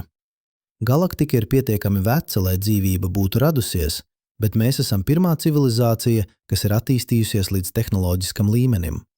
Mēs esam galaktikas pionieri. Otrā, mēs esam vienīgie. Dzīvības rašanās un inteliģences attīstība ir tik reta, ka tā ir notikusi tikai vienu reizi, pie mums. Trešā, citi ir bijuši, bet viņi vairs nav. Viņi ir iznīcinājuši sevi. Vai arī viņus ir iznīcinājis kaut kas cits. Šī trešā iespēja ir visbaismīgākā, jo tā nozīmē, ka pastāv lielais filtrs, kāds posms attīstībā, ko lielākā daļa civilizācija nespēja pārvarēt, un mēs nezinām, vai šis filtrs ir aiz mums vai vēl priekšā. 2032. gadā sociologs James Hansens no Kolumbijas Universitātes analizēja visus zināmos riskus, kas varētu iznīcināt tehnoloģisku civilizāciju. Kodolkarš, klimata katastrofa, mākslīgā intelekta sacelšanās, bioloģiskais ierocis, asteroīda trieciens, supervulkāna izvirdums, gamma staru uzliesmojums. Viņš aprēķināja katra riska varbūtību un ietekmi. Viņa secinājums bija satraucošs. Ja civilizācija neveic aktīvus pasākumus, lai mazinātu šos riskus, tās vidējais dzīves ilgums ir tikai aptuveni 5 līdz 10 tūkstoši gadu pēc tam, kad tā sasniedz tehnoloģisko līmeni. Tas ir acu mirklis kosmiskajā mērogā. Tas nozīmē, ka pat ja galaktikā ir bijušas tūkstošiem civilizāciju, lielākā daļa no tām ir izzudušas pirms tās paspēja izplatīties vai sūtīt signālus, kas mūs sasniegtu. Un tas nozīmē, ka mēs esam kritiskajā punktā. Mēs esam sasnieguši tehnoloģisko līmeni. Mēs esam radījuši instrumentus, kas var iznīcināt mūs. Un tagad mums jāizvēlas, vai mēs izmantosim šos instrumentus, lai radītu labāku nākotni, vai arī mēs ļausim tiem mūs iznīcināt. Šī izvēle nav abstrakta, tā ir reāla. Tā notiek tagad, katru dienu, katrā lēmumā, ko mēs pieņemam, par enerģiju, par vidi, par tehnoloģijām, par sabiedrību. Katrs no šiem lēmumiem ir balss par to, vai mēs izdzīvosim vai izzudīsim. 2033. gadā klimatologs James Hansens publicēja atjauninātu analīzi par to, cik ātri mēs varam padarīt Zemi neapdzīvojamu. Viņa atbilde bija vēl satraucošāka nekā iepriekš. Ja mēs turpinām pašreizējo kursu, sadedzinot fosilās degvielas, iznīcinot mežus, piesārņojot okeānus, tad pēc 150 gadiem Zeme būs tik silta, ka lielākā daļa tropu un subtropu būs neapdzīvojama. Pēc 300 gadiem okeāni būs tik skābi, ka lielākā daļa jūras dzīvības būs izzudusi. Pēc 500 gadiem mēs būsim radījuši apstākļus, kas ir līdzīgi tiem, kas valda galaktikas bīstamajās zonās. Mēs būsim padarījuši savu planētu par nāves zonu. Ne ar radiāciju no galaktikas centra, ne ar supernovu eksplozijām, bet ar savu pašu darbību. Mēs būsim iznīcinājuši to, kas ir tik reti, tik vērtīgi, tik trausli. Bet ir arī cita iespēja. Mēs varam izvēlēties citādi. Mēs varam saprast, cik īpaša ir mūsu vieta, cik reta ir mūsu esamība, cik vērtīga ir dzīvība. Un mēs varam rīkoties atbilstoši. Mēs varam aizsargāt savu planētu. Mēs varam saglabāt dzīvību. Mēs varam nodrošināt, ka apziņa, kas ir radusies galaktikas drošības zonā, turpina pastāvēt. Un varbūt, tikai varbūt, mēs varam kļūt par to, kam esam paredzēti. Ne tikai par būtnēm, kas dzīvo galaktikas drošības zonā, bet par būtnēm, kas saprot, kāpēc šī zona eksistē, kas saprot kosmisko arhitektūru, kas saprot savu vietu visumā, un kas izmanto šo sapratni, lai radītu kaut ko jaunu, kaut ko vērtīgu, kaut ko, kas padarītu mūsu esamību par vairāk nekā tikai statistisku anomāliju. Mēs dzīvojam galaktikas drošības zonā, kas ir fakts, bet tas, ko mēs darām ar šo faktu, ir mūsu izvēle. Un šī izvēle noteiks ne tikai mūsu nākotni, bet arī to, vai mūsu esamība bija tikai nejaušība, vai arī kaut kas vairāk. Kosmiskā arhitektūra ir radījusi vietu, kur dzīvība var rasties, kur inteliģence var attīstīties, kur apziņa var saprast pašu visumu, bet tikai mēs varam izlemt, vai šī apziņa turpinās, vai tā attīstīsies, vai tā kļūs par kaut ko, kas ir vērts visas šīs kosmiskās precizitātes. Mēs esam galaktikas drošības zonas bērni, un tagad ir laiks kļūt par tās sargātājiem. Ne tikai sargātājiem savai planētai, bet sargātājiem dzīvībai, sargātājiem apziņai, sargātājiem visam tam, kas padara visumu par kaut ko vairāk nekā tikai tukšu telpu un laiku. Jo ja mēs esam vienīgie, un arvien vairāk pierādījumu liecina, ka mēs varētu būt, tad uz mums gulstas atbildība, kas ir lielāka nekā jebkas cits. Atbildība nodrošināt, ka gaisma, kas ir aizdegusies šajā kosmiskajā stūrī, neizdziest, ka dzīvība, kas ir radusies pēc miljardiem gadu evolūcijas, turpina pastāvēt, ka apziņa, kas ir spējusi saprast zvaigznes un galaktikas, turpina domāt un jautāt un meklēt. Mēs dzīvojam visuma drošības zonā, un šī zona ir mūsu mājas, mūsu atbildība, mūsu nākotne. Bet ir kaut kas, ko mēs vēl neesam pateikuši. Kaut kas, kas slēpjas aiz visiem šiem aprēķiniem, aiz visām šīm simulācijām, aiz visiem šiem skaitļiem ar 20 nulēm. Kaut kas, kas ir vienlaikus vienkāršs un dziļš. Mēs nezinām. Mēs nezinām, vai multiverss eksistē. Mēs nezinām, vai fizikālie likumi varētu būt citādi. Mēs nezinām, vai dzīvība var rasties uz silīcija bāzes vai kādā citā formā, ko mēs pat nevaram iedomāties. Mēs nezinām, vai apziņa ir tikai smadziņa darbības blakus produkts, vai arī kaut kas fundamentālāks. Mēs nezinām, vai laiks patiešām plūst, vai arī tas ir tikai ilūzija. Mēs nezinām, kas ir tumšā matērija. Mēs nezinām, kas ir tumšā enerģija. Mēs nezinām, kāpēc pastāv kaut kas, nevis nekas. 2034. gadā fiziķis Karlo Rovelli no Eksa Marseļas Universitātes publicēja eseju ar nosaukumu Robežas. Viņš rakstīja: Katrs atklājums zinātnes vēsturē ir atklājis ne tikai jaunas atbildes, bet arī jaunus jautājumus. Mēs zinām vairāk nekā jebkad agrāk. Bet mēs arī zinām, ka mēs nezinām vairāk nekā jebkad agrāk. Zināšana aplis paplašinās, bet līdz ar to paplašinās arī nezināmā robeža. Un šī robeža ir tieši tur, kur mēs atrodamies tagad. Mēs esam sapratuši, ka dzīvojam galaktikas drošības zonā. Mēs esam sapratuši, ka šī zona ir precīzi noregulēta. Mēs esam sapratuši, ka mūsu esamība ir statistiski gandrīz neiespējama. Bet mēs neesam sapratuši, un varbūt nekad nesapratīsim, kāpēc. Kāpēc fizikālie likumi ir tieši tādi? Kāpēc visums ir tieši tāds? Kāpēc mēs esam šeit? Daži zinātnieki saka, ka šie jautājumi ir bezjēdzīgi. Ka jautāt, kāpēc, par visumu, ir tas pats, kas jautāt, kas ir uz ziemeļiem no ziemeļpola. Jautājums pats par sevi ir nepareizs. Visums vienkārši ir, un mēs esam šeit, jo tikai šeit mēs varam būt. Citi saka, ka šie jautājumi ir dziļākie, ko mēs varam uzdot, ka tieši šie jautājumi padara mūs par cilvēkiem, ka tieši šie jautājumi padara apziņu par kaut ko vairāk nekā tikai matērijas organizāciju. Es nezinu, kurš ir tiesīgs, bet es zinu vienu. Šie jautājumi ir vērtīgi. Ne tāpēc, ka uz tiem ir atbildes, bet tāpēc tos uzdodot mēs kļūstam par kaut ko vairāk. Mēs kļūstam par būtnēm, kas ne tikai dzīvo, bet arī brīnās, kas ne tikai eksistē, bet arī jautā, kas ne tikai ir, bet arī meklē nozīmi. Iedomājieties, ka jūs esat pirmā apzinātā būtne visumā. Jūs atveraties acis, ja jums ir acis, un redzat zvaigznes. Jūs redzat galaktikas. Jūs redzat bezgalīgo telpu, un jūs jautājat, kas tas viss ir? Kāpēc es esmu šeit? Kas es esmu? Šie jautājumi nav tikai filozofiski, tie ir eksistenciāli. Tie definē, kas mēs esam, un atbildes, vai drīzāk meklējumi pēc atbildēm, veido mūsu civilizāciju, mūsu zinātni, mūsu mākslu, mūsu reliģiju, visu, kas padara mūs par cilvēkiem.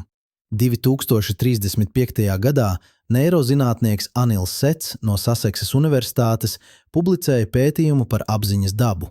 Viņš jautāja, kas notiek smadzenēs, kad mēs jautājam, kāpēc? Kas notiek, kad mēs brīnāmies? Kas notiek, kad mēs meklējam nozīmi? Viņa atklājums bija fascinējošs. Kad mēs uzdodam šos jautājumus, mūsu smadzenes aktivizē tīklus, kas parasti ir neaktīvi. Tīklus, kas savieno atmiņu ar emocijām, loģiku ar intuīciju, pagātni ar nākotni. Mūsu smadzenes burtiski pārveido sevi. Tās kļūst par kaut ko vairāk nekā tikai informācijas apstrādes ierīci. Tās kļūst par nozīmes meklētāju. Un varbūt tieši tas ir mūsu loma visumā. Ne tikai dzīvot, ne tikai izdzīvot, bet meklēt nozīmi, radīt nozīmi, būt par to daļa no visuma, kas jautā, kāpēc, jo visums pats par sevi nejautā. Zvaigznes deg, bet tās nejautā, kāpēc tās deg. Galaktikas rotē, bet tās nejautā, kāpēc tās rotē. Planētas riņķo, bet tās nejautā, kāpēc tās riņķo. Tikai mēs jautājam, tikai mēs brīnāmies, tikai mēs meklējam. Un varbūt tieši tas padara mūs par īpašiem. Ne tas, ka mēs esam vienīgie, ne tas, ka mēs esam gudrākie, ne tas, ka mēs esam spēcīgākie, bet tas, ka mēs esam vienīgie, kas jautā. Atcerieties, kā mēs sākām. Ar kosmiskajiem stariem, kas iziet caur jūsu ķermeni. Ar jautājumu, kāpēc mēs esam šeit? Kāpēc mēs dzīvojam tieši šajā vietā galaktikā? Tagad mēs zinām atbildi, vai vismaz daļu no atbildes. Mēs esam šeit, jo tikai šeit mēs varam būt. Mēs esam galaktikas drošības zonā, jo ārpus tās dzīvība ir neiespējama. Mēs esam pareizajā laikā, jo pirms tam bija par agru un pēc tam būs par vēlu. Mēs esam pareizajā vietā, jo visur citur ir vai nu pārāk bīstami, vai arī pārāk tukši. Bet šī atbilde rada jaunu jautājumu, dziļāku jautājumu. Jautājumu, uz kuru zinātne varbūt nekad neatbildēs. Vai tas viss ir tikai nejaušība, vai arī ir kāds dziļāks iemesls? Es nezinu, neviens nezina. Bet es zinu, ka šis jautājums ir svarīgs, jo tas, kā mēs uz to atbildam, vai arī kā mēs izvēlamies neatbildēt, veido to, kā mēs dzīvojam, kā mēs izturamies pret savu planētu, kā mēs izturamies viens pret otru, kā mēs izturamies pret dzīvību. Ja mēs ticam, ka viss ir tikai nejaušība, tad varbūt nekas nav svarīgs. Varbūt mēs varam darīt, ko vēlamies, jo nav nekādas dziļākas nozīmes. Bet ja mēs ticam, vai vismaz pieļaujam iespēju, ka ir kāds dziļāks iemesls, tad viss kļūst svarīgs. Katra izvēle, katrs lēmums, katrs mirklis. 2036. gadā filozofs Tomas Neigels no Ņujorkas Universitātes publicēja grāmatu ar nosaukumu Kosmiskā perspektīva. Viņš rakstīja: Mēs esam būtnes, kas dzīvo divās pasaulēs. Vienā pasaulē mēs esam tikai atomi, tikai matērija, tikai ķīmiskās reakcijas, bet otrā pasaulē mēs esam apziņa, mēs esam nozīme, mēs esam mērķis. Un šīs divas pasaules nav pretrunā. Tās ir viena un tā pati pasaule, raudzīta no diviem dažādiem leņķiem. Un varbūt tieši tas ir atslēga. Mēs nevaram izvēlēties tikai vienu perspektīvu. Mēs nevaram būt tikai zinātnieki, kas redz tikai atomus un likumus. Mēs nevaram būt tikai filozofi, kas redz tikai nozīmi un mērķi. Mums jābūt abiem. Mums jāredz gan matērija, gan nozīme, gan likumi, gan brīnums. Jo, kad mēs skatāmies uz nakts debesīm, mēs redzam abus. Mēs redzam zvaigznes, kas ir tikai kodola reakcijas, bet mēs arī redzam skaistumu. Mēs redzam galaktikas, kas ir tikai gravitācijas un matērijas, bet mēs arī redzam noslēpumu. Mēs redzam visumu, kas ir tikai fizikālie likumi, bet mēs arī redzam mājas. Un varbūt tieši tas ir vissvarīgākais atklājums. Ne tas, ka mēs dzīvojam galaktikas drošības zonā, bet tas, ka mēs spējam to saprast, ka mēs spējam redzēt gan zinātnisko patiesību, gan filozofisko nozīmi, ka mēs spējam būt vienlaikus gan novērotāji, gan daļa no tā, ko novērojam. Iedomājieties, ka jūs stāvat uz kalna un skatāties uz pilsētu. Jūs redzat mājas, jūs redzat ielas, jūs redzat cilvēkus, un jūs saprotat, ka katrs no šiem cilvēkiem ir vesela pasaule.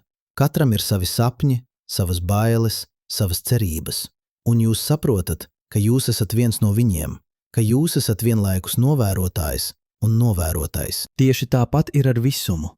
Mēs skatāmies uz galaktiku un redzam zvaigznes. Mēs redzam drošības zonu, mēs redzam fizikālos likumus, bet mēs arī saprotam, ka mēs esam daļa no tā visa, ka mēs neesam ārpus visuma skatoties uz to. Mēs esam visums, kas skatās uz sevi, un varbūt tieši tas ir visdziļākais noslēpums. Ne tas, kāpēc visums eksistē, bet tas, ka visums ir radījis būtnes, kas var jautāt, kāpēc tas eksistē, ka matērija ir organizējusies tā, ka tā var domāt par sevi, ka visums ir kļuvis apzinīgs. 2037. gadā kosmologs Šons Kerols rakstīja: Mēs esam veids, kā visums izzina sevi.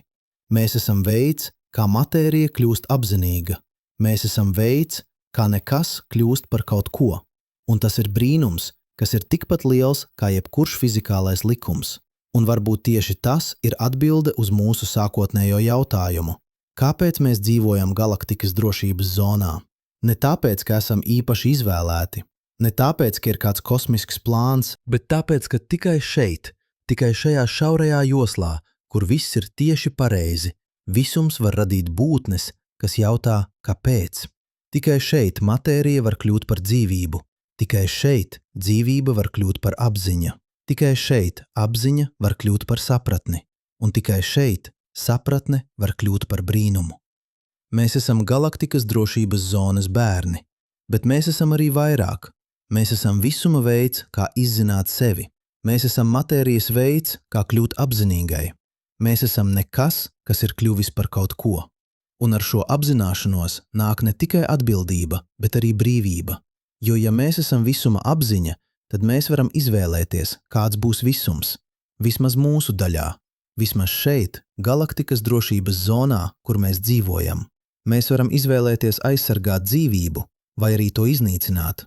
Mēs varam izvēlēties radīt skaistumu, vai arī to iznīcināt. Mēs varam izvēlēties meklēt sapratni, vai arī palikt neziņā. Mēs varam izvēlēties būt par to, kam esam paredzēti, visuma apziņa. vai arī mēs varam izvēlēties būt tikai matērija. 2038. gadā filozofs Deivids Čalmers rakstīja par to, ko viņš sauca par grūto apziņas problēmu.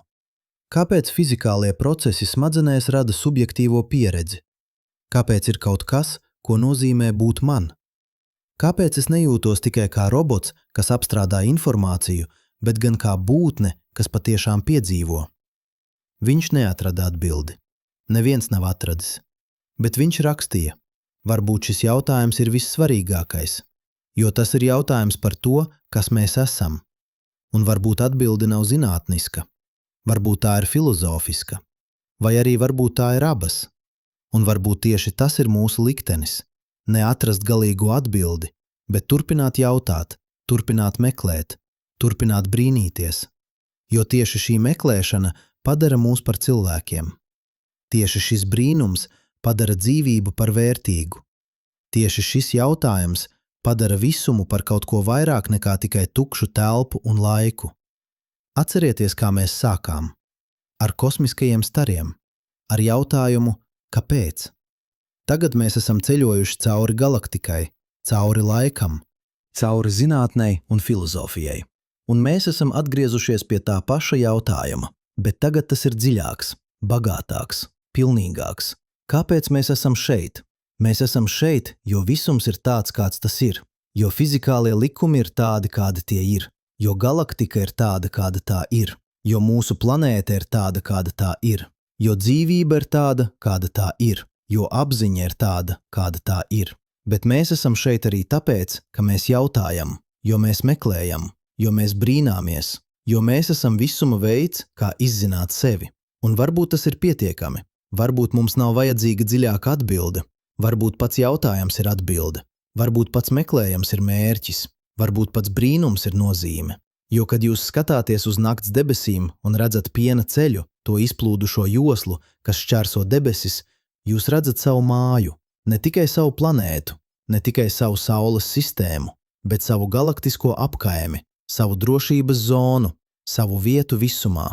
Un jūs saprotat, ka jūs esat daļa no kaut kā lielāka, ka jūs esat saistīts ar katru ātomu, kas ir veidojis jūsu ķermeni, ar katru zvaigzni, kas ir radījusi šos ātomus, ar katru galaktiku, kas ir radījusi šīs zvaigznes, ar visu visumu, kas ir radījis šīs galaktikas. Jūs esat ne tikai novērotājs, jūs esat dalībnieks. Jūs esat ne tikai būtne, kas dzīvo visumā, jūs esat visums, kas dzīvo caur jums. Un ar šo apzināšanos nāk gan pazemība, gan lepnums.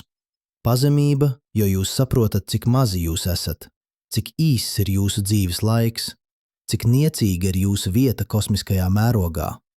Bet arī lepnums, jo jūs saprotat, cik īpaši jūs esat, cik reta ir jūsu esamība, cik vērtīga ir jūsu apziņa. Jūs esat viens no retajiem, viens no tiem, kas dzīvo pareizajā vietā, pareizajā laikā, ar pareizajiem apstākļiem. Jūs esat viens no tiem, kas var jautāt, kāpēc, un varbūt, tikai varbūt, jūs esat viens no tiem, kas var atrast atbildi. Ne galīgo atbildi, ne absolūto patiesību, bet savu atbildi, savu patiesību, savu nozīmi. Jo nozīme nav kaut kas, kas eksistē tur ārā, gaidot, lai to atklātu. Nozīme ir kaut kas, ko mēs radām, ar savām izvēlēm, ar savām darbībām, ar savu dzīvi. Mēs dzīvojam galaktikas drošības zonā, tas ir fakts, bet tas, ko tas nozīmē, ir mūsu izvēle. Mēs varam redzēt to kā nejaušību, vai arī kā brīnumu. Mēs varam redzēt to kā vienaldzīgu faktu, vai arī kā aicinājumu. Aicinājumu būt par to, kam esam paredzēti. Visuma apziņa, matērija, kas domā, dzīvība, kas saprot, būtnes, kas jautā, kāpēc, un kas meklē atbildes. Un varbūt tieši tas ir vissvarīgākais. Ne tas, ka mēs atrodam atbildes, bet tas, ka mēs turpinām jautāt, ka mēs turpinām meklēt, ka mēs turpinām brīnīties. Jo kamēr mēs jautājam, mēs esam dzīvi. Kamēr mēs meklējam, mēs esam cilvēki. Kamēr mēs brīnāmies, mēs esam vairāk nekā tikai matērija. Mēs esam visums, kas ir kļuvis apzinīgs. Un tas ir brīnums, kas ir tikpat liels kā jebkurš fizikālais likums, tikpat noslēpumains kā jebkura galaktika, tikpat vērtīgs kā jebkura dzīvība. Jūs dzīvojat galaktikas drošības zonā, šajā sekundē, šajā mirklī, un tas ir brīnums. Ne tāpēc, ka jūs esat īpaši izvēlēts, bet tāpēc, ka jūs esat šeit. Jūs esat apzinīgs, jūs esat dzīvs. Jūs esat daļa no visuma, kas ir kļuvis par kaut ko vairāk nekā tikai matērija. Un varbūt tas ir pietiekami, varbūt tas ir viss, kas mums ir vajadzīgs. Ne galīgā atbilde, ne absolūtā patiesība, bet šis mirklis, šī apzināšanās, šis brīnums. Jūs esat šeit, galaktikas drošības zonā, un tas ir brīnums. Vai tas ir nejaušība, vai tas ir mērķis, vai tas ir kaut kas starp abiem? Mēs nezinām, un varbūt mēs nekad neuzzināsim, bet varbūt tieši šī nezināšana ir visskaistākā, jo tā nozīmē, ka joprojām ir ko atklāt, joprojām ir ko meklēt, joprojām ir iemesls brīnīties. Un kamēr mēs brīnāmies, mēs esam dzīvi. Kamēr mēs jautājam, mēs esam cilvēki. Kamēr mēs meklējam, mēs esam visums, kas izzina sevi. Un tas ir pietiekami. Tas ir vairāk nekā pietiekami. Tas ir viss.